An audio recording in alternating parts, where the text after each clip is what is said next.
Ronaldo se rompió el cuádriceps de su pierna izquierda, creo que era, unas cuantas veces.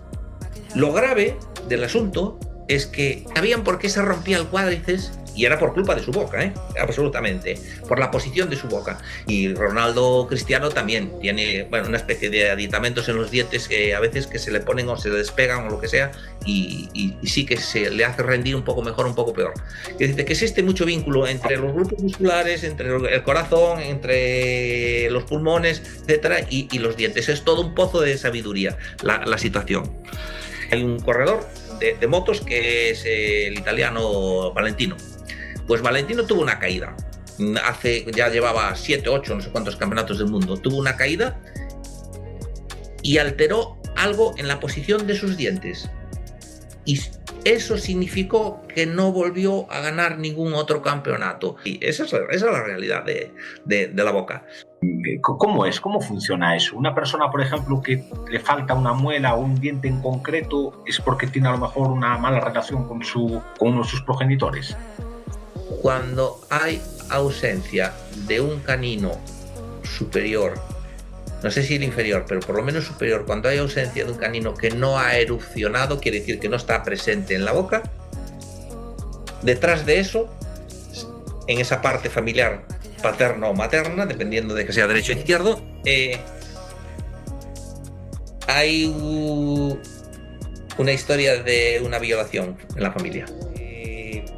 Comido unas vacunas con el COVID o con la COVID que estaban sin probar y que las han probado nosotros y que ahora hay consecuencias brutales respecto a las vacunas, porque una vacuna, según científicamente, tú tienes que probarla, pasar unas fases, como un medicamento, que es exactamente igual que un medicamento, tiene que pasar unas fases, tiene que pasar no sé qué, total, que tú sabes de una vacuna, al cabo de que si es eficaz, si no es eficaz, haces ensayos poblacionales durante un tiempo, total que la vacuna sabe el resultado al cabo de 3 años, y nosotros a los 6 meses o a los 5 meses nos estaban poniendo vacunas.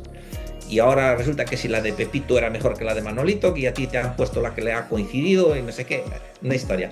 Y con eso quiero decirte que si nos dedicamos, si la ciencia fuese exactamente ciencia 100%, es cierto que tenemos que basarnos en algo, en datos, porque la ciencia son datos. Es cierto que nos tenemos que basar en datos, pero si la ciencia fuese 100%, pues deberíamos curarnos todas las enfermedades. O por lo menos, si para la tuberculosis existe este tratamiento, pues tendría que ser por lo menos eficaz en el 100% de los casos. Y no es verdad.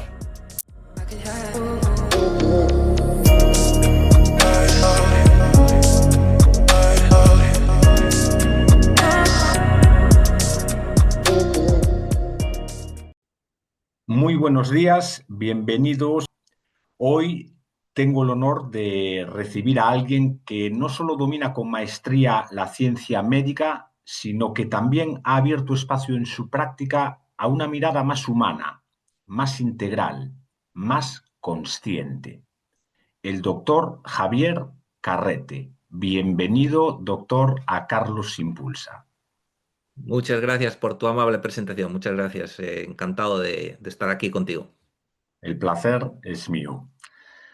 El doctor Javier Carrete no es un profesional cualquiera. Es cirujano, odontólogo, investigador, conferenciante, pero por encima de todo es un puente entre dos mundos, el de la medicina técnica y rigurosa y el de la sabiduría que entiende al ser humano como un todo.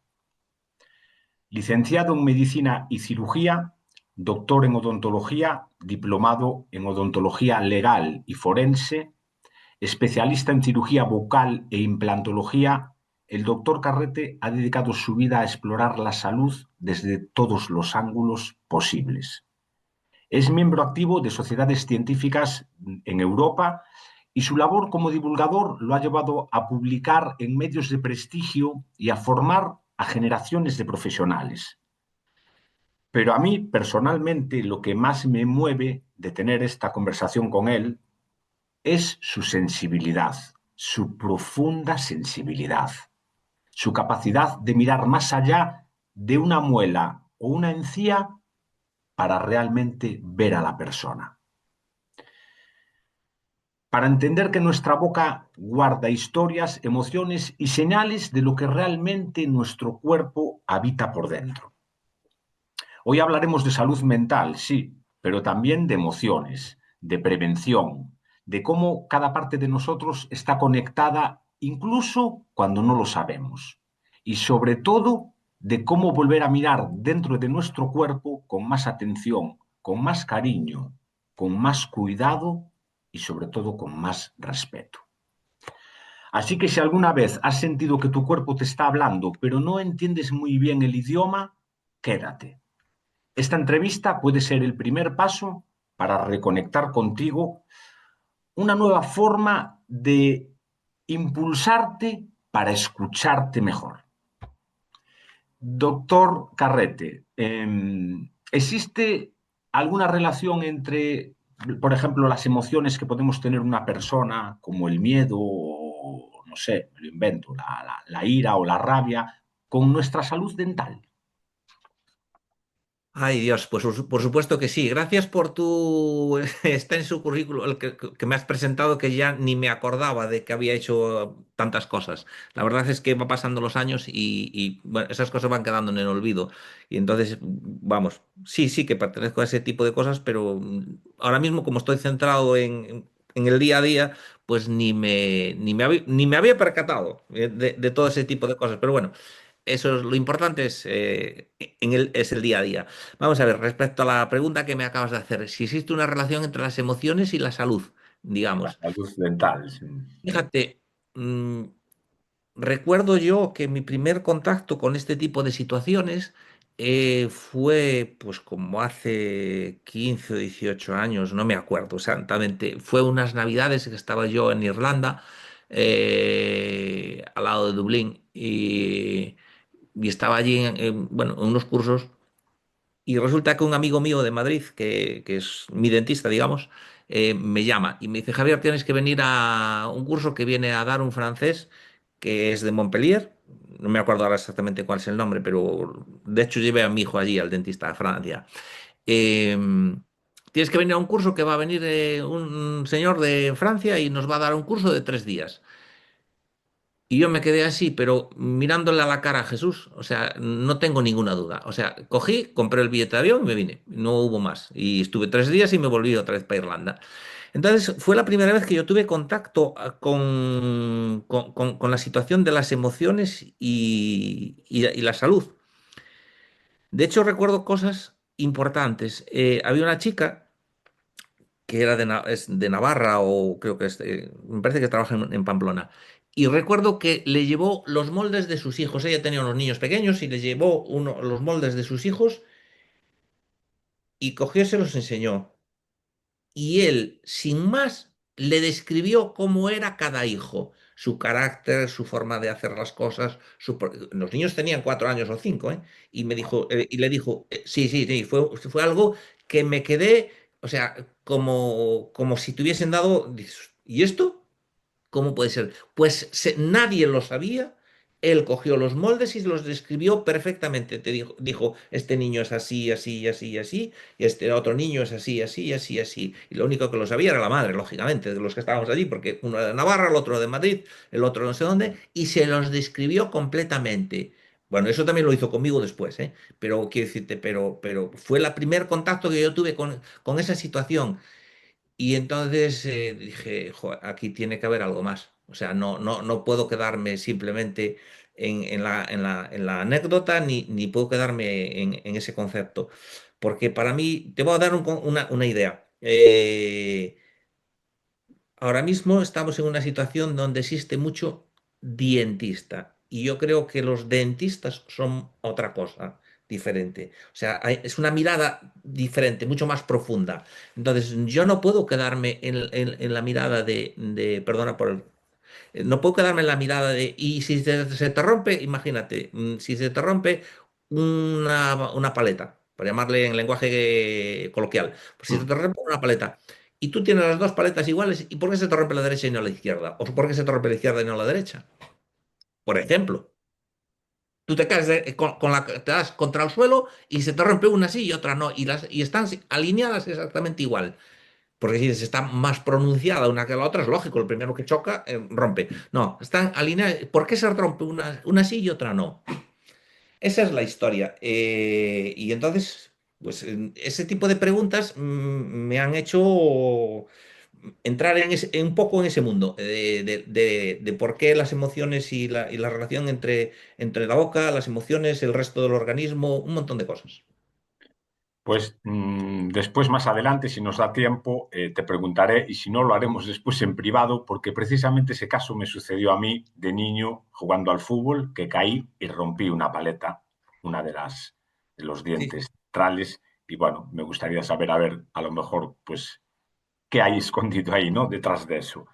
Eh, es decir, que podríamos decir que cada diente guarda o simboliza algo, guarda como una memoria, en base a No sé esto si que acabas de sí, decir, ¿no? no sé si guarda memoria. Lo que sí es que está vinculado con algo emocional y con algo físico. Quiero decirte, por ejemplo, yo recuerdo perfectamente a Ronaldo, y no Cristiano, sino el otro Ronaldo, el brasileño, el Ronaldo Nazario. Y Ronaldo Nazario tenía una forma de boca perfectamente definida, que los que, o sea, bueno, ahora yo no estoy muy vinculado al fútbol, pero la boca de Ronaldo la conocíamos todos, igual que la de Ronaldinho. Bueno, pues Ronaldo se rompió el cuádriceps de su pierna izquierda, creo que era, unas cuantas veces. Lo grave del asunto es que los italianos, que era donde estaba jugando en el Milán en aquel momento, creo que se había roto allí, sí sabían de este tipo de cosas, porque Italia es una nación muy avanzada en este tipo de situaciones. Sí sabían de este tipo de cosas y sabían por qué se rompía el cuádriceps, y era por culpa de su boca, ¿eh? Absolutamente, por la posición de su boca.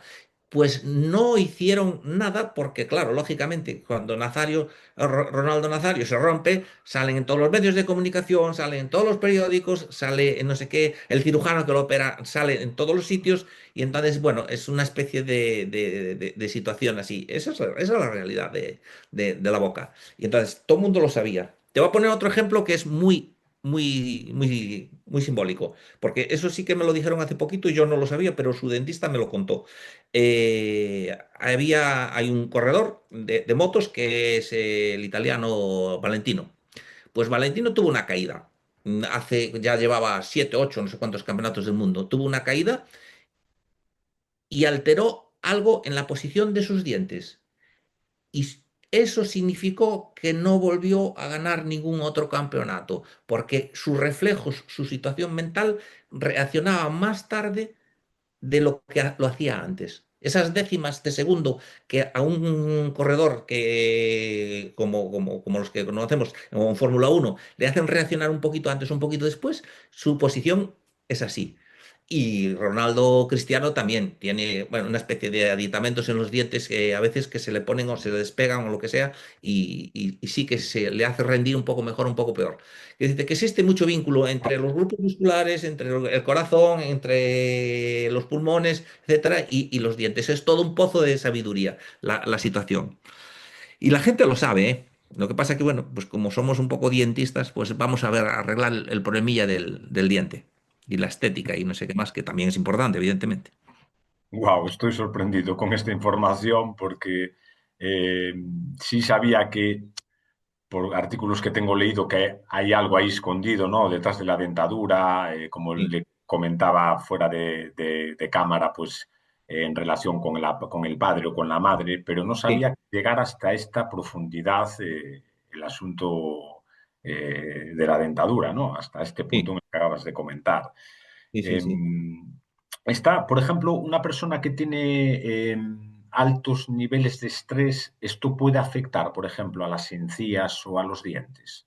Hombre, a las encías le afecta porque le afecta básicamente a los dientes. Toda persona que vive un estrés incontrolado, desgasta los dientes, eso lo sabemos todos. O sea, yo que me fijo en la boca de todo el mundo, resulta que es que le veo, o igual con relación al sueño, veo que desgasta los dientes y los veo muy desgastados y yo le digo, tú, imagínate, roncas o tú duermes mal o lo que sea, y se me queda mirando como las vacas al tren y digo yo, "Jo, pero si es que tu boca me lo está diciendo, yo no soy adivino, es que tu boca me lo está diciendo. Entonces, el estrés se hace que, muy bien, tú por el día lo puedes intentar controlar, incluso por la noche lo puedes intentar controlar, pero hay un momento en que el organismo dice, ah, bien, tú me estás tratando de amarrar, no te preocupes que yo te diré cómo se soluciona esto. Y empieza a desgastar.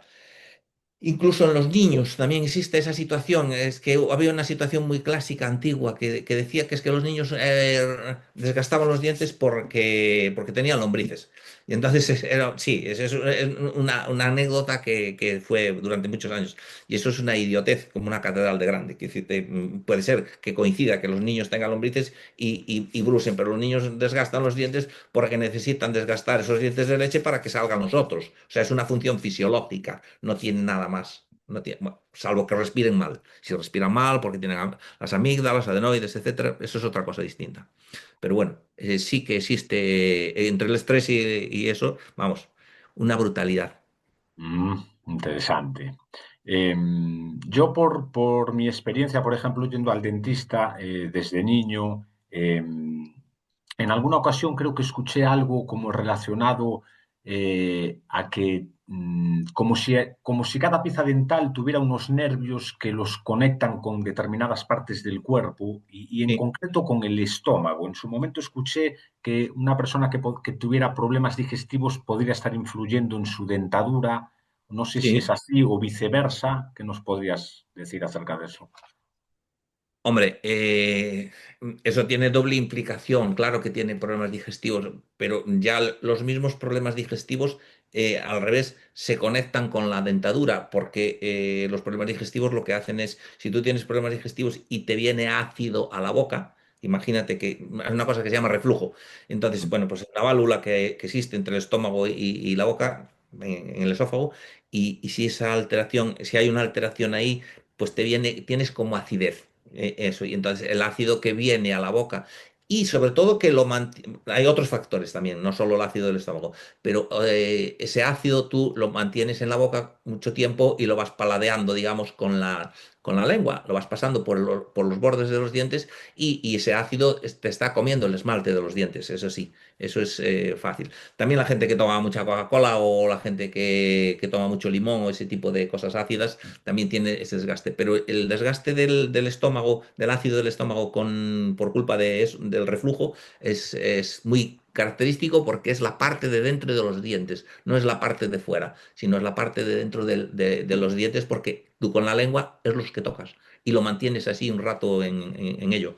Es que sí que está vinculado, aparte de la relación que al revés, que existe con algunos grupos de dientes con la parte intestinal o con la parte del estómago, sí. Pero Y, casi nunca es un punto concreto, sino que son varios, esos, digamos, son grupos de dientes, no es un grupo, un diente único, excepto algunos que son para otras cosas. y podrías decirnos, por ejemplo, algunos tips de algunas cosas que a lo mejor podemos hacer desde casa, pues no para curar, ¿no? Pero sí a lo mejor para prevenir, incluso me atrevería a decir para prevenir este problema y no tener que acudir al dentista. Entonces yo lo que hago es una broma, iba a decir una broma, yo cierro y ya está. Ya. No, es una broma, que a mí eso no me importa nada. Eh, no, vamos a ver, los tips que yo te puedo decir para prevenir. Hombre, si tienes una hernia de hiato, pues lógicamente tienes que tratarla, ¿no? Si tienes que ir al médico de digestivo y que te dé unas pautas que te mejorarían esa situación.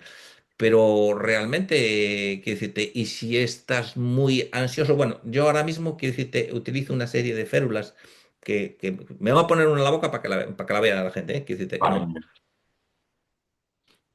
Entonces, son férulas que lo que hacen hay muchos tipos, muchos colores, muchas formas, muchos tipos de férulas, Ujú. que lo que hacen es me mantienen más o menos relativamente relajado. Yo las utilizo a veces para dormir, que son cosas distintas, o para hacer deporte, porque lo que hacen es que estas en concreto que yo estoy utilizando, lo que me hacen es un sellado de los... No me dejan abrir la boca, digamos. O sea, si me la quito, sí, pero si no, no me dejan abrir la boca. Y al no dejarme abrir la boca, pues entonces tú respiras por la nariz. Y el cambio de patrón respiratorio es fundamental, tanto en el deporte como en la vida diaria. O sea, una de las prácticas habituales cuando tú estás muy estresado, muy ansioso, es hacer una serie de unos tipos de respiración profunda, alargados en el tiempo y ya está. Es decirte, y esa férula lo que me permite es eso. Es decirte, esa es la situación. El patrón respiratorio es importantísimo porque además, como respiras por el día, respiras por la noche. O sea, el patrón es el mismo. Y si tú eres una persona que respira muchísimas veces cada minuto, si es una técnica muy fácil de entender, que lo digo para que la gente que te vea pueda entenderlo. Tú coges un reloj y te cuentas las veces que tú inspiras y expiras, es una respiración. Tú cuentas las veces que lo haces en un minuto. Y entonces, si tú respiras 20, 25 veces por minuto, tú eres una persona que hiperventila. ¿Y eso qué quiere decir? Que tú eres una persona muy ansiosa, lógicamente. Entonces, cambiando ese comportamiento respiratorio, empiezas a relajar. La neurociencia lo dice. Empiezas a relajar todo y empiezas a respirar con profundidad y dejas de tener, vamos, el estrés empieza a disminuir. Yo es una práctica que puedes hacer en casa a coste cero, digamos, simplemente sabiendo hacer el ejercicio. Ah, muy interesante este. Me parece una buena herramienta, ¿no? Sí, sí, sí, sí, es una herramienta genial. Quiero decir, es una herramienta genial para la gente desde casa es que no tiene, es coste cero. Es cambiar el patrón de respiración. Y una vez que tú, como estás, pues como la gente que fuma también tiene ese tipo de problemas porque está siempre hiperventilando. Y entonces, bueno, pues una de las cosas que hay que hacer es cambiar ese patrón. Yo digo, fácil de entender y fácil de hacer. Ya digo, y a coste cero, que es importante que sea a coste cero, lógicamente. Muy bien, interesante. Pues aquí queda esta herramienta para que todas las personas que vean este programa pues sepan qué se puede hacer desde casa de una forma sencilla para prevenir el estrés y por lo tanto pues para prevenir otro tipo de problemas que pueden surgir en el Sí. organismo o a nivel de la salud bucodental. Eh, en cuanto al tema de las muelas del juicio, que es algo que, bueno, se han escuchado un montón de cosas acerca de estas muelas, incluso a mí me decían de niño que cuando estas muelas te nacen es porque te acaba de venir el juicio. Eh, no sé, hay como muchos mitos. No sé, ¿qué nos podrías decir desde de las muelas del juicio? Pues no sé, quizás desde una visión a lo mejor pues un poco más evolutiva o emocional o no sé, algo que nos pueda dar información. Desde el punto de vista de la biodecodificación o biodescodificación, sí que parece ser que tienen cierto vínculo con el corazón, ¿no? Pero bueno, al margen de eso, te viene el juicio, claro, porque es, digamos, la edad en la que suelen salir 16, 17, 18 años, cada vez no sé si estamos cambiando ese patrón. Y entonces, claro, dices, joder, pues si a esa edad no tienes juicio, pues ya es que no lo vas a tener nunca, ¿no? Es decir, otra cosa es que te saliesen las muelas del juicio a los 5 años, que no es así. Entonces tienen un orden y estas son las últimas que te nacen entre, ya digo, 17, 18, 20, 21 años. Y entonces por eso se dice que son lo de las muelas del juicio. Pero respecto a las muelas del juicio siempre hubo una especie de mito. Y fue, fíjate, yo la primera vez que vi, aparte de haberlo mirado y haberlo visto en algún libro, la primera vez que me sorprendió lo de las muelas del juicio, es que cada vez tenemos más dificultades para que salgan, digamos. Se llama erupcionar, pero bueno, para que salgan a la boca, digamos. ¿Por qué? Pues porque comemos cada vez más cositas blandas y entonces la fisiología hace que tú no desarrolles, que tú no mastiques y no estimules la cara y no estimules los músculos y no estimules el hueso. Entonces todo es un problema de función. Si tu función, de hecho, te voy a decir una cosa. La primera vez que yo vi esa imagen es en el Museo Británico, en el British Museum en Londres, y entonces resulta que allí hay en la parte cerca de los egipcios, donde les sacan, bueno, hacían unas trepanaciones, unas cosas raras, y la gente, en los esqueletos que hay allí, hay hasta cuatro muelas. O sea, la muela del juicio es la tercera muela, digamos. Bueno, pues en aquel momento tenían hasta cuatro muelas. Pues ¿por qué? Porque los hombres primitivos tenían que comer carne, la comían como la comían, no había cuchillos y tenedores como para comérnoslo hoy, etcétera. Entonces sus ejercicios eran absolutamente diferentes a los de ahora. Y tenían los dientes desgastados, los tenían íntegros, casi todos tenían dientes íntegros y tenían hasta cuatro muelas. No sé si antes hubo más de cuatro muelas, pero lo que hoy es muela del juicio era la tercera muela, o sea que habría todavía una detrás, pero por fisiología, porque se desarrollaban por la masticación que practicaban en aquel momento. Quiero decirte que ahora mismo, como comemos cosas todas, o sea, entre yogures y lechuga y cositas blandas y no sé qué más, y que mastique con no sé cuánto, pues resulta que los niños no ejercitan eso. Eso es un proceso de años, quiero decirte, no es una situación de 15 días, es un proceso de años y por eso los muelas del juicio ahora mismo tienen más dificultades para extraer, para extraer, no, para salir. Pero no siempre es necesario, ya digo, quitártelas y ni mucho menos. Quiero decirte, ahora mismo con ciertas técnicas de ortodoncia están tratando que yo no soy ortodoncista, pero están tratando de conservar absolutamente todas las piezas y tratar de desarrollar las arcadas donde se asientan los dientes. Ah, está bien, interesante el tema de las muelas del juicio. Eh, em, por ejemplo, se habla también a veces mucho de la relación entre el estado de ánimo de una persona y la salud dental. Y no sé si realmente existe alguna relación entre que una persona, por ejemplo, eleve su autoestima y por lo tanto su salud bucodental mejore. ¿Qué nos puedes decir acerca de esta relación de la autoestima y los dientes? Bueno, existe una relación porque si tú, unos buenos, vamos a ver, hay unos focos en la cara. Vamos a ver cómo lo explico sin. A veces lo explico muy a lo bruto, ahora no lo puedo explicar en cámara así, lógicamente. Pero hay unos focos en la cara. Y los focos en la cara son los dientes, la nariz y los ojos.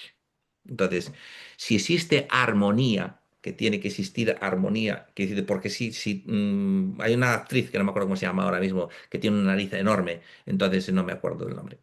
Pero, y tú cuando le miras la cara, solo le ves la nariz, pero porque todo es nariz, esa mujer, no me acuerdo, ya digo cómo se llama. Entonces, si existe armonía, tú no te fijas en esa parte. Y bueno, la gente, digamos, normal, la gente de la calle no se fija en esa parte. Si te fijas es porque destaca. Bien.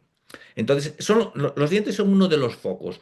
Entonces, si ese foco es armónico y pasa desapercibido, pues la gente se siente a gusto consigo mismo. Si tú te estás fijando en el espejo en ese tipo, en cierto tipo de cosas, aparte de que la gente tenga patologías o no, mentales de querer operarse esto y lo otro, de más allá, pues si existe armonía, no pasa desapercibido y no te fijas en esa parte.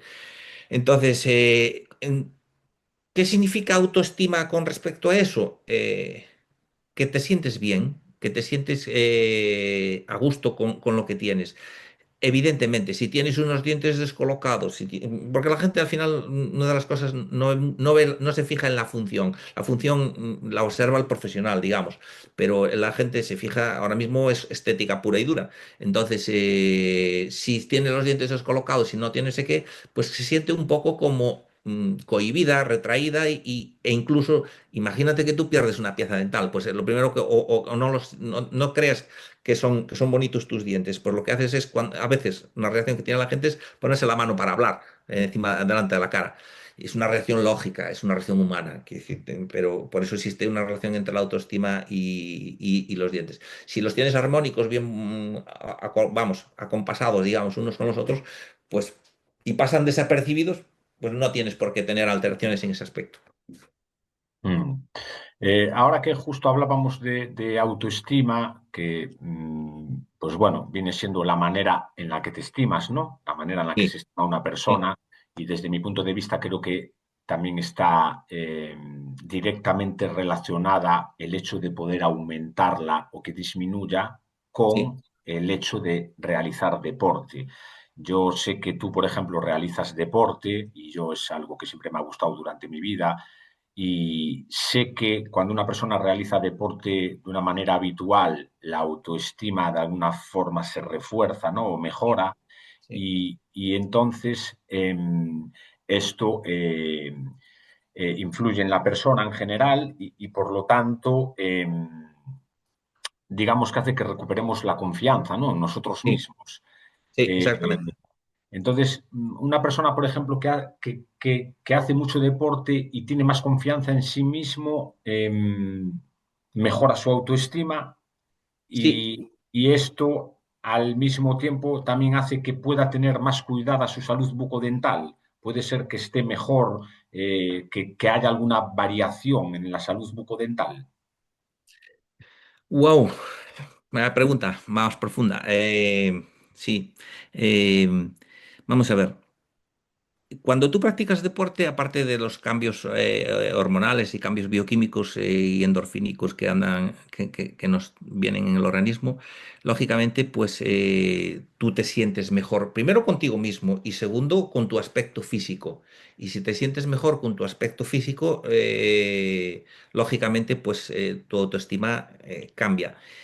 De todas formas, el tema de la autoestima está un poco, en este aspecto, está un poco vinculado con las emociones de cada uno y con los patrones que vemos en las imágenes de los periódicos, de las revistas, de los influencers y de todo este tipo de cosas. Entonces, eso sí que es un problema importante. Te voy a poner un ejemplo. Quiero decirte, mi hijo es un tío que mide ahora mismo, pues no lo sé. Digo ahora mismo porque hubo un momento que tuve problemas con él con el calzado, de que no se quería poner zapatos normales o tenis normales. Se los ponía bajitos porque era muy alto. Bueno, pues debe medir en torno a 1,96, 1,97. Quiero decirte, por ahí anda la cosa. Y físicamente está muy bien armonizado, digamos, pero es una persona que se ha operado la nariz 3 veces, quiero decirte.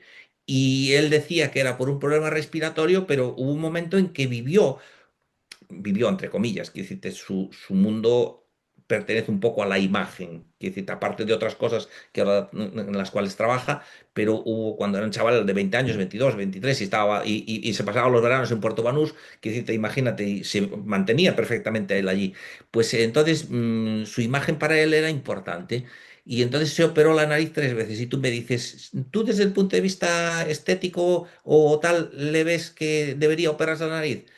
No, pero lo que hizo hacer y lo hizo, lo hizo, lo hizo y se acabó la historia. Da igual lo que tú le cuentes. Con lo cual supongo que respecto a los dientes, pues puede pasar un poco exactamente igual. Depende un poco de la moda. De hecho, le está pasando a él con los dientes. A mí piensa que no me hace ni caso y se ha puesto unas carillas en los dientes de color a uno que es blanco nuclear y como ahora mismo estamos en blanco nuclear, pues y ya es mayorcito y razona y no sé qué más y no tiene ningún problema, pues y esa es la imagen que a él le va bien para las cámaras, pues nada, pues ha puesto eso en contra de mi voluntad, que te da igual, pero yo no tengo opinión. Entonces, digamos que la autoestima, donde empezamos es un tema muy complicado porque esa percepción es tan personal que no me atrevería a mojarme demasiado en ese aspecto. Vale, sí, entiendo, entiendo. Javier, ¿qué te llevó a ti, por ejemplo, a abrirte a una visión como más integral, digamos, más holística del cuerpo humano? ¿Hubo algo, algún acontecimiento en tu vida, algo que sucedió, alguna información, no sé? Pues a lo mejor fue a raíz de la situación de lo que te conté del dentista francés, que llegué, estuve en Madrid en el curso y, y yo a mi hijo había hecho ortodoncia. En aquel momento no sé qué cuántos años tenía Diego, tenía 16 o 17 años, tenía esa edad y entonces yo vi que mecánicamente le habían colocado los dientes lo mejor que habían podido. Tampoco los tenía tan disarmónicos, bueno, pero bueno, esa era una percepción personal. Y pasó tiempo con ortodoncia, etcétera, y aún así entendí que la mecanización de las cosas en el organismo, o sea, el que a ti te coloquen. Luego te pongo un ejemplo de un actor conocido. El que a ti te coloquen los dientes en su sitio, la nariz en su sitio, las orejas en su sitio, el tamaño ideal, el tamaño perfecto, lo único que hacen es de alguna forma robotizarte, pero no armonizarte. Entonces dije, tiene que haber algo más que nos conecte el organismo con la mecánica pura y dura, porque si no eres un mecano puro y duro. Entonces dije, tiene que haber algo más. Y cuando fue ya digo, de que el francés nos explicó la armonía de todo este tipo de cosas, que el concepto es la armonía, llegué a casa, bueno, cuando vine de Irlanda, y le dije, Diego, tienes que hacer este tratamiento. Se lo expliqué, lo entendió perfectamente y se puso a hacer el tratamiento de eso. Entonces, quizás ese fue el momento mío de cambio hacia ver el organismo como algo más que seamos mecanos. Que porque tú tengas un bíceps muy bien desarrollado, pues a lo mejor es muy bueno que tengas un bíceps muy bien desarrollado. Pero si el antebrazo no está desarrollado y el hombro no está desarrollado, pues no, no hay coordinación, no hay más. Entonces, somos algo más y aparte de la energía, quiero decir, somos algo más que cosas mecánicas puestas acompasadas unas con las otras. Probablemente ese fue el momento de mi cambio mental respecto a la profesión.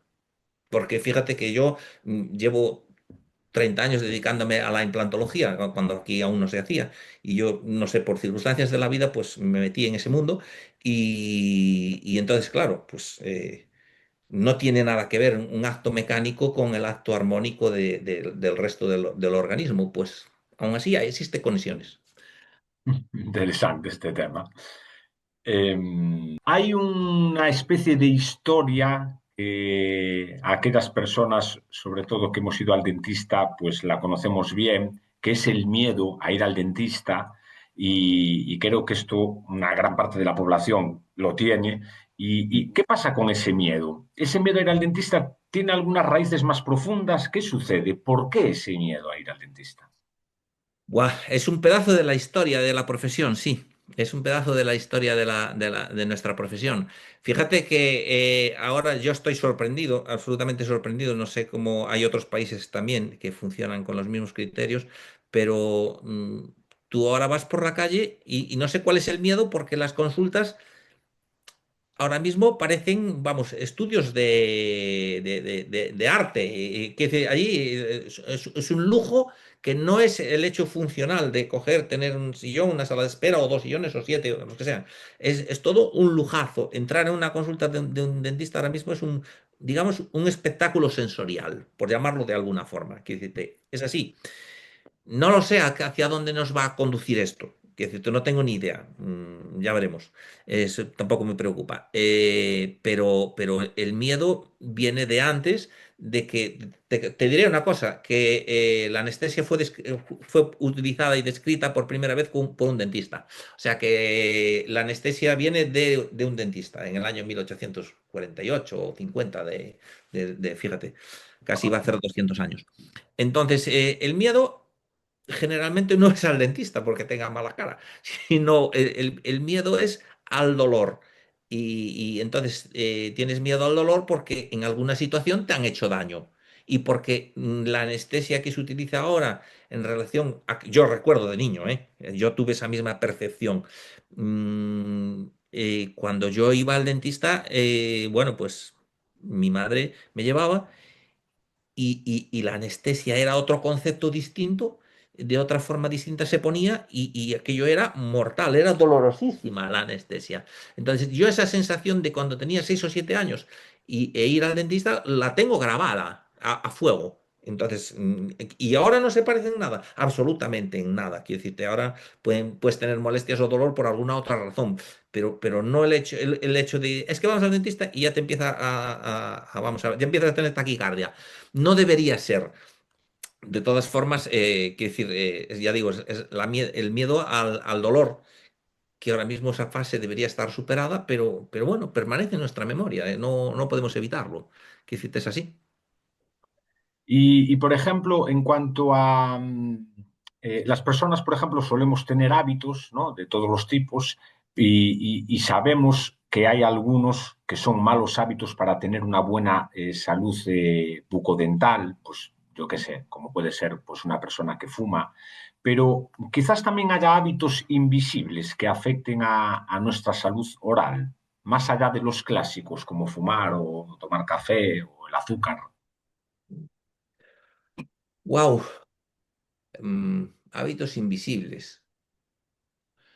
Hombre, si tú como hábito invisible para ti significa roncar, por ejemplo, pues puede que, sí, claro, si tú para ti es un hábito invisible porque el que te escucha es el que está a tu lado, pues entonces sí como hábito invisible, pero los hábitos comunes de cepillarse los dientes después de las comidas o al cabo de un rato de las comidas, no exactamente justo después de comer, ya ir a cepillarse los dientes, o pasarte la seda o cualquier de esos hábitos lógicos. Pero si es ya digo, si es el roncar o es el apretar los dientes por la noche o es tener una cosa que se llama apnea de sueño y tú no darle importancia, que esos hábitos son invisibles, no, no son tan invisibles, ¿eh? Pero bueno, digamos que son invisibles, llamarle así, para el que lo hace, pero no para el que lo padece, que es la persona que está contigo, cuidado. Esos hábitos invisibles sí que debemos corregirlos porque perjudica a las relaciones personales, ¿eh? Quiero decirte que hay matrimonios que, a mí me gusta hablar de matrimonios, no de parejas, lo siento, pero yo soy muy antiguo. Entonces, bueno, pues que duermen en habitaciones separadas por culpa de los ronquidos y por culpa de este tipo de cosas. Y a mí me parece que es una parte de la comunicación entre personas el dormir arropados el uno con el otro, que eso es mi visión así muy personal, quiero decirte, pero quiero decirte, esos hábitos invisibles, si te refieres al ronquido, sí, es algo que hay que tratar de mejorar. Y en cuanto a la higiene bucal, por ejemplo, ¿cuál es a lo mejor no sé, digamos, como el error más común que cometen la mayoría de las personas en estas? Sí, te entendí. Eh, para mí, ya no voy a decir el no cepillarte los dientes porque eso es igual como que no te lavas la cara, que decirte, no tiene ningún sentido. Pero el error más común, por ejemplo, es el creer que porque tú aprietes mucho el cepillo contra los dientes te los vas a limpiar mejor. Quiero decirte, sí, esa energía que tú la tienes que poner en otro lado la pones en el cepillo. Y entonces, bueno, pues que no hace falta darse tanta caña en eso. Simplemente hacerlo bien y con suavidad y tiempo. Tú lo que quieres es, quiero decir, en general, la gente lo que quiere es reducir el tiempo haciendo más fuerza, digamos. Y no, el tiempo es el que es y la fuerza es la que es. Que es un error así clásico de eso. Y entonces, bueno, pues de ahí viene a veces los daños que nos hacemos en los dientes, en las encías o lo que sea. Y, Javier, ¿qué te gustaría a ti, por ejemplo, que las personas, que el mundo supiera acerca de su boca, de su salud bucodental, de su cuerpo, un poco en general? ¿Qué consideras que puede ser así importante? Y vamos a ver, pues fíjate, eh, joba, vaya pregunta profunda, ¿eh? Eh, Primero, que los hábitos son permanentes, que no es un día sí y otro no, que los hábitos es una cuestión de hábito, que es lo que nos mantiene. Porque hay una parte que es, digamos que es una parte de una motivación, y la motivación en las personas fluctúa. Hay un esquema y entonces nosotros dependemos de nuestros hábitos. Cuando tú te acostumbras a hacer una cosa, luego lo haces automáticamente, aunque te cueste un poco, pero es un hábito, es algo que tú lo haces a diario. Entonces, los hábitos son constantes. Vigilar la respiración, que es muy importante. La gente en general tiene que vigilar cómo respira. Y bueno, lo del café, el tabaco, joder, es que ya no le puedo quitar cosas a la gente. Yo no quiero, yo no quiero prohibirle cosas a nadie. Yo fumé durante 25 años, lo dejé y ya está, pero no quiero andar prohibiendo, además, honradamente. A mí si me fuman al lado, yo estoy encantado con el olor. Quiero decirte, ya ni te lo cuento, aunque ahora mismo no tengo ningún interés en fumar ni voy a fumar, o creo que no voy a fumar nunca más. Pero son los hábitos de cada día, quiero decirte, los hábitos de cada día con respecto a la higiene. Pero es que no depende tanto, no depende de nosotros algunas cosas. Quiero decirte, yo qué sé, imagínate que tú tengas un accidente y te partas tres dientes, joder, pues es que depende del accidente, no depende de ti. Ahí no puedes hacer nada. Entonces, de tu parte es cuidar los hábitos, no tienes más. Hábitos saludables para tu higiene. Es lo único que te puedo recomendar en ese aspecto. Muy bien. Este fue un tema que hablamos fuera de cámara que me interesaría, si a lo mejor lo podemos tocar un poquito, porque sé que hay una gran desinformación al respecto, que es la relación que tienen los dientes, ¿no? Y una parte que es la derecha y la otra de la izquierda Ah, sí, con el padre o con la madre. Es sí, algo que he leído en artículos ya de hace unos años y que me resultó muy interesante porque parece ser que cada pieza tiene como una información, es un poco esto sí. que hablabas antes de este francés, ¿no? Que al ver Sí. el molde supo la información de su hijo, eh, pero ¿cómo es? ¿Cómo funciona eso? Una persona, por ejemplo, que le falta una muela o un diente en concreto, es porque tiene a lo mejor una mala relación con uno de sus progenitores. Ahí viene, vamos a ver, vamos a ver. Voy a diferenciar la boca en cuatro partes. Parte superior, parte inferior y cada parte superior e inferior, derecha e izquierda. En la parte superior, la izquierda es madre y tus vínculos relacionados con tu madre, y la parte derecha es padre y ciertas relaciones con el padre. Y en la parte inferior tiene otros vínculos diferentes, tiene otras relaciones diferentes. Uno es con la derecha es con el trabajo y con la actividad laboral, etcétera, y la otra es con las relaciones de pareja y las relaciones personales. Eso es así como, grosso modo, un esquema. Pero digamos que el diente fundamental que tiene relación padre y madre son de los dos paletos, son los dos, el izquierdo con la madre y el derecho con el padre. Quiero decirte, es que es un reflejo de tu vida ahí. Te voy a contar una cosa que no sé si debería contarla, si luego no la quieres poner no la pongas. Quiero decirte, te voy a contar una cosa que me enteré cuando vino el francés allí y entonces empezamos a hablar y empezaron a hablar de escodificación y estas cosas, que hay mucha gente, hay colombianos muy buenos y y otra gente que hace este tipo de cosas. Y me enteré y me quedé así. Yo en aquel momento no tenía ni idea de qué era la cosa.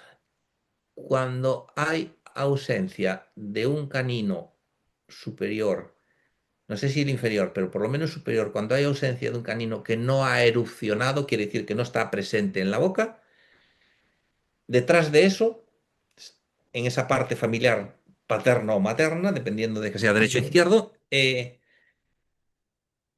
hay una historia de una violación en la familia. Sí, sí, me he quedado con la boca abierta como te puedes quedar tú ahora mismo. Sí, así, el día eso. Vamos a ver, ¿qué base científica tiene? Los que hacen este tipo de terapia lo conocen perfectamente. Yo fue la información que tuve en aquel momento, me lo contaron. Luego, por curiosidad, sin dar el dato, sin darle, sí, eso, cuando veía gente que le faltaba un canino, que lo tenía, digamos, secuestrado, entre comillas, en la boca y que no erupcionaba, que no estaba presente en la boca, eh, de alguna forma preguntaba, pero tampoco puedo meter el dedo en la herida. Quiero decir, se lo puedo preguntar a alguien cercano a mí, pero no a la gente que entra en la consulta, no le puedo hacer ese tipo de preguntas, lógicamente. Pero sí que es la información que yo tuve y me quedé sorprendido, pero vamos. Quiero decirte, si tú me dices qué argumentos científicos tiene, pues no lo sé, pero también te voy a contar algo acerca de la ciencia. Si solo somos científicos, y yo creo que lo soy en ese aspecto, si solo vemos la vida y la cosa y la situación como ciencia pura y dura, te diré varias cosas. Una es que a veces la ciencia demuestra lo que alguna gente quiere que demuestre. Por ejemplo, y no quiero que se me tome como anti no sé qué. Nosotros nos hemos de alguna forma comido unas vacunas con el COVID o con la COVID que estaban sin probar y que las han probado nosotros. Y que ahora hay consecuencias brutales respecto a las vacunas, porque una vacuna, según científicamente, tú tienes que probarla, pasar unas fases, como un medicamento, que es exactamente igual que un medicamento, tiene que pasar unas fases, tiene que pasar no sé qué, total, que tú sabes de una vacuna, al cabo de que si es eficaz, si no es eficaz, haces ensayos poblacionales durante un tiempo, total, que la vacuna sabe el resultado al cabo de 3 años. Y nosotros a los 6 meses o a los 5 meses nos estaban poniendo vacunas. Y ahora resulta que si la de Pepito era mejor que la de Manolito, que a ti te han puesto la que le ha coincidido y no sé qué, una historia. Y con eso quiero decirte que si nos dedicamos, si la ciencia fuese exactamente ciencia 100%, es cierto que, tenemos que basarnos en algo, en datos, porque la ciencia son datos. Es cierto que nos tenemos que basar en datos, pero si la ciencia fuese 100%, pues deberíamos curarnos todas las enfermedades. O por lo menos, si para la tuberculosis existe este y este tratamiento, pues tendría que ser por lo menos eficaz en el 100% de los casos. Y no es verdad. Y no es verdad. Hay una infección, tú le das penicilina, del tipo que quieras, vamos y no sé qué, no sé cuánto, tú le das penicilina, y a veces no se cura esa infección así, se cura de otra forma. Entonces, la ciencia 100% ciencia, jo, no, hay cosas que se escapan a las manos de la ciencia. Si no, no tendríamos por qué tener un montón de enfermedades que tenemos y un montón de padecimientos y un montón de situaciones. Que eso, quiero decirte que hay más cosas que la ciencia 100%, aunque dices, ¿eliminas de esto la ciencia? No, no, por eliminar, evidentemente, no tengo ninguna duda de que no, eso y de que las cosas hay que demostrarlas sin ningún problema. Pero que no es 100% la ciencia, no cura todo. Entonces hay que darle un espacio a algo más que la ciencia. A lo mejor el estado emocional influye bastante en cierto tipo de cosas. A lo mejor no, seguro que el estado emocional nos influye en cierto tipo de desarrollos y de cosas. Sí, ahí la verdad es que estoy contigo, Javier, que es verdad que el mundo es muy científico y que parece que todo lo que ha sido comprobado científicamente es ya veraz de por sí, pero después sí que es verdad que hemos comprobado con el paso de los años que la ciencia no lo engloba todo, que la ciencia no lo sabe todo y por eso la ciencia no lo cura todo. Y esto quiere decir que hay algo más ahí que, bueno, que hay que observar, ¿no? Hay algo más que es Efectivamente. necesario observar. Bueno, ya para ir terminando, Javier, sé que últimamente pues estabas ahí trabajando en algo relacionado con el sueño, porque al final eres una persona polivalente, multifacético en cuanto a lo que son el tema de la salud. No solo te quedas digamos, en el nicho de la salud bucodental y me gustaría que pudieras explicar algo acerca del sueño, de cuál es tu visión, tu opinión acerca de la importancia del sueño. Ay, pues fíjate, vamos a ver. Tema profundo. Eh, Mira, hay pilares fundamentales en la salud del organismo. Y uno de los pilares fundamentales es más que el sueño, voy a trasladar la palabra, más el sueño es el descanso, porque tú puedes decir que estás 12 horas en la cama y dices, oh, he dormido 12 horas. No, no, que va, ¿cuántas has descansado de esas 12 horas? Porque el sueño tiene unas fases, no sé qué, bueno, una serie de cosas técnicas que no tienen nada que ver con, que no vienen al cuento la explicación, pero es uno de los pilares fundamentales, así como es un pilar fundamental el ejercicio, es un pilar fundamental la alimentación, lo que comes y cuando lo comes y las bebidas y lo que bebes. Y es un pilar fundamental el sueño. Con esos tres pilares montamos una especie de organismo con energía, que al final es lo que importa, la energía que tenemos y lo que hacemos con ella, claro, no solo tenerla. A veces si la tenemos y no la utilizamos, pues no sirve para nada. Pero sí que es importante, es de los pilares fundamentales. Pero vamos, cada vez que oigo alguna cosa, y este verano pasado me sorprendía porque estaba en Andalucía. Y resulta que iba en el coche, iba escuchando cosas y en todos los programas de radio por la tarde se estaba hablando de la importancia del sueño, de la importancia del sueño y yo estaba pensando, jo, parece que se está poniendo de moda lo del sueño. Y entonces, bueno, pues yo creo que independientemente de que se esté poniendo de moda o no, es básico en la salud de las personas. Si tú duermes, vamos a ver, si tú no duermes durante 3 meses, o sea, iba a decir una cosa. Si tú no duermes durante 3 meses, tú te mueres. Punto. Wow. Si tú no comes o comes poquito o lo que sea durante 3 meses, bueno, pues habrá gente que ha estado metida en la cárcel y que ha hecho dietas y no sé qué más y ha aguantado muchos más meses. Pero si tú no duermes durante 90 días, no sé si son 90, 88 o 97, quiero decirte, si tú en ese periodo no duermes, tú De hecho, yo creo que yo tengo pocos conocimientos de historia, pero yo creo que una de las cosas que le hacían en los campos de concentración era despertarlos por la noche 400 veces, ¿entiendes? Para mantenerlos despiertos y volverlos y estresarlos muchísimo. Por eso les provocaba incluso que la gente se suicidara por no dormir. Entonces, sí que es uno de los pilares fundamentales de nuestra vida, el sueño. Y un pilar fundamental, te voy a contar, que es que siempre yo cuando veo esas cosas se me viene a la cabeza y digo yo, ¿tú a qué hora te pones a qué hora no? ¿Cuándo te pones el despertador? Tú te pones el despertador para levantarte, eso seguro. O casi seguro, pues no, póntelo para ir a la cama. Porque tú tienes que ponerte la alarma para ir a dormir, para cumplir un patrón de ir a dormir todos los días a la misma hora. Y luego ya te despiertas. Y curiosamente, eh, otra anécdota que parecería que no, que es la luz. No, a nosotros no nos despierta la luz.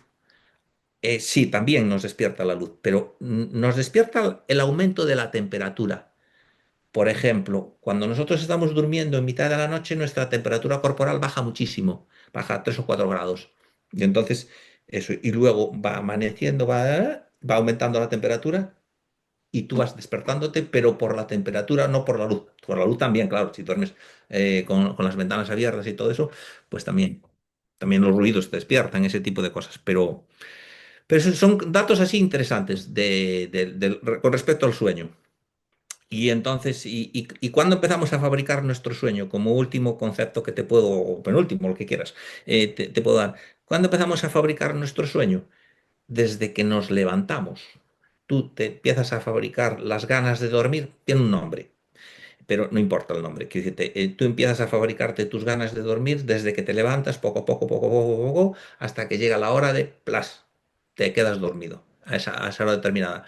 Por eso, si tú duermes una siesta muy grande, interrumpes esa fase de coger ganas de dormir a lo largo del día. Te digo que tiene un nombre, pero el nombre es lo de menos. Tú interrumpes y te metes una siesta de 2 horas, tú has roto la escalada de las ganas de dormir. Entonces, las siestas tienen que ser cortitas.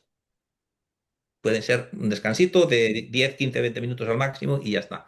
Pero no pasarte 2 horas en la cama durmiendo, porque si no, después tú retrasas el inicio del sueño. Interesante, muy interesante la importancia de tener un sueño de buena calidad. Reparador. Lo importante es que sea reparador, porque ya digo, si tú, gente que yo la veo, yo he conocido, gente que estaba 12 horas en la cama y además tú la veías y estaba eso. Pues no, no, ni dormir poco es bueno, es evidente, pero ni dormir más de 9 horas es bueno. O sea, esa es la historia. Y otro concepto fundamental, los niños pequeños sabes que duermen mucho más y tienen unas fases diferentes, etcétera. Pero tú dices, una persona de 80, 90 años tiene que dormir menos. No, no, no, no, para nada, para nada, para nada. Duerme exactamente las mismas horas. ¿Qué ocurre? Que hay otra serie de condicionantes en su vida, que son los medicamentos que toma, que se echa varias siestas a lo largo del día, que no tiene la presión de trabajar y entonces, bueno, pues cabecea mucho más tiempo, que no hace ejercicio o no suele hacer tanto ejercicio como cuando tienes 50 años o 40 o 30. Pero las personas de cierta edad duermen casi exactamente igual que una persona de 60, de 50 o de 40. Eso así como dato.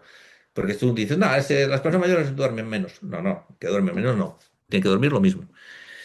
O sea que es una pauta para todo el mundo. Interesante, muy interesante.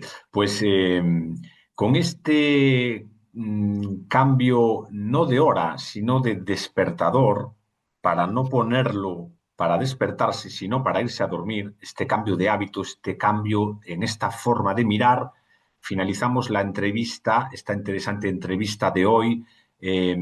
Escuchar al doctor Carrete es abrir los ojos a un mundo que casi nunca nos han enseñado, que es el de la salud vista con mucha, mucha, mucha profundidad.